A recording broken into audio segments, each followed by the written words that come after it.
L'interdiction du meeting de la DMK, un nouveau moyen pour entretenir la division avec le désamour si profond pour la chose publique et les structures et institutions du pays. Pensez-vous que c'est la restriction de la liberté, de l'espace civique qui va mobiliser les Togolais derrière vous pour lutter contre l'extrémisme violent, le terrorisme?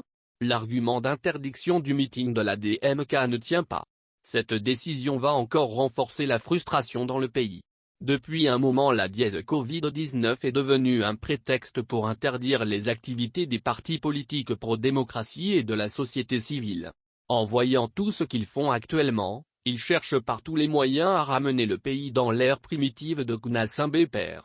Ce qui est très dangereux pour la cohésion sociale. Dans chaque environnement où on étouffe, empêche la population de manifester, d'exprimer leur ressentiment, ça débouche toujours sur l'explosion sociale à la fin. Si le meeting est interdit, c'est la peur de la multiplication des activités des partis politiques pro-démocratie et de la société civile. Par la relance de la multiplication des activités des partis politiques pro-démocratie et de la société civile, l'union conjoncturelle tant recherchée pour le Togo lors de l'humanité va naître. Une union qu'ils ont décidé de passer par tous les moyens pour retarder son arrivée si à chaque fois ils peuvent profiter d'un fait pour renforcer, entretenir la division. Que cherche réellement le clan Gnassingbé à faire actuellement sur le plan politique en interdisant le meeting de la DMK? Avec cette interdiction, en se basant sur le niveau de la culture politique de la masse actuelle, les sujets qui vont pouvoir amener les Togolais à agir pour leurs droits socio-politico-économiques vont se reléguer au second plan.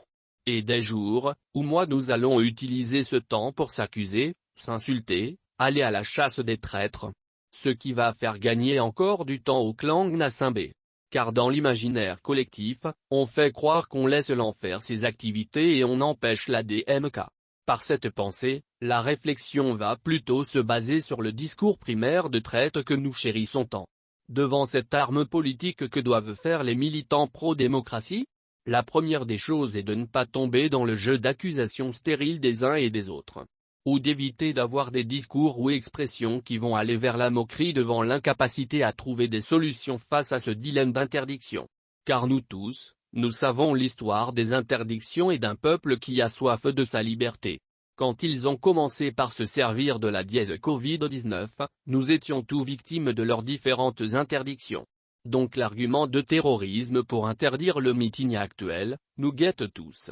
Le ministre de la Sécurité sait à son âme et conscience si en se basant sur le 19 août 2017 et l'histoire que cette interdiction va plutôt provoquer des situations aggravantes susceptibles d'avoir l'explosion sociale en tout moment dans le pays. Il nous revient à nous de retourner cette situation contre le clan Gnassingbé en rendant la honte plus honteuse, l'oppression plus oppressive en l'ajoutant la conscience de l'oppression. Il n'y a que deux choses qui vont pouvoir permettre à la mobilisation citoyenne de mettre dehors l'extrémisme violent. 1. La libération de tous les prisonniers politiques et permettre à tout Togolais qui vit à l'étranger de rentrer librement sans craindre les arrestations. De l'ouverture démocratique en mettant fin à la logique du long règne du clan Gnassingbé. Ces deux éléments vont mettre les ressources humaines et financières à la disposition du pays à travers les riches et génies nationaux et de la diaspora togolaise pour lutter efficacement contre l'épidémie de la Viekcher.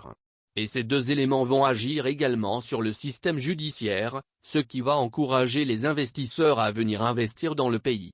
Venir jouir le tout-puissant devant les partis politiques pro-démocratie et les organisations de la société civile va plutôt servir un moyen fertile pour l'extrémisme violent. Nous sommes une génération de résultats positifs. La victoire est la nôtre maintenant.